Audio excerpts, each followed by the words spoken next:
Real মাদ্রিদে Brazilian forward রদ্রিগোর সময় প্রায় শেষের পথে। প্রত্যাশা অনুযায়ী পারফর্ম করতে না পারা এবং নতুন কোচ জাবি আলোনসোর পরিকল্পনায় জায়গা হারিয়েছেন তিনি। ক্লাব এখন তার জন্য নতুন গন্তব্য খুঁজছে, যেখানে প্রিমিয়ার লিগের 4টি দল তার জন্য আগ্রহ দেখিয়েছে। গত মৌসুমে লা লিগায় 30 ম্যাচে মাত্র 6টি গোল করেছেন রদ্রিগো। চ্যাম্পিয়ন্স লিগে 12 ম্যাচে 5 গোল করলেও মৌসুমের শেষ দিকে ছন্দ হারান তিনি। ফিফা ক্লাব বিশ্বকাপে গুরুত্বপূর্ণ ম্যাচগুলোতে ছিলেন দলের বেঞ্চে। রিয়াল মাদ্রিদ চাইছে ম্যানচেস্টার সিটির সঙ্গে রদ্রিগোকে বিনিময়ের মাধ্যমে মিডফিল্ডার রদ্রি হার্নান্দেজকে দলে টানতে।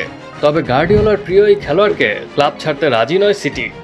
রদ্রিগোর জন্য ম্যানচেস্টার ইউনাইটেডও আগ্রহ দেখিয়েছে, তবে ম্যানচেস্টার ইউনাইটেড রদ্রিগোর পছন্দের ক্লাবগুলোর মধ্যে নেই। বর্তমানে লন্ডনের 2 ক্লাব টটেনহাম হটস্পার ও আর্সেনাল রদ্রিগোকে পাওয়ার দৌড়ে এগিয়ে রয়েছে। তবে রদ্রিগোর জন্য 100 মিলিয়ন ইউরো ট্রান্সফার ফি এবং বছরে প্রায় 12 মিলিয়ন ইউরো বেতন নিয়ে সমঝোতায় পৌঁছানো হবে প্রধান চ্যালেঞ্জ।